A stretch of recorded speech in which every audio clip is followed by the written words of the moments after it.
So we have a 2016 Jaguar XF. We've just done a CarPlay on there. So we'll go through and we'll show you how it works and a few little bits on the CarPlay itself. So with this itself, obviously with the CarPlay unit, to go in and out of the two, obviously we can press and hold our home button. That will go back to our original Land Rover screen. We have all the menus through there. If we press and hold the home again, we can go back to the CarPlay screen itself. Now on CarPlay, you'll get music, you'll get your maps, everything all in one place. You have your Apple Maps here, we have Google Maps, Waze, things like that. I don't currently use Waze. So if you had Waze, it would display as an icon on here. We have Spotify, WhatsApp, phone calls, messaging. Obviously it gives you all your library from your previous phone.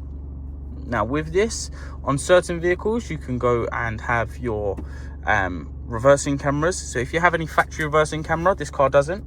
But if we go to reverse, as you will see, it will display the reversing sensors. And if we go back to park or drive, it will return back to your normal CarPlay menu.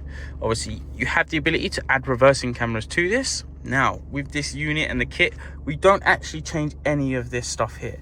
We are only integrating into what you currently have. So you keep all the original functions there. Functions on the steering wheel, such as the phone calls, modes, track left and right, volume up and down, all of that stuff will remain to work as normal. As you will see, I can skip tracks and it will change on the screen here.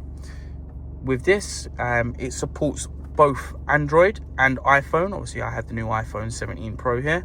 Obviously, with this, it will work wireless and wired versions of both devices on this system itself.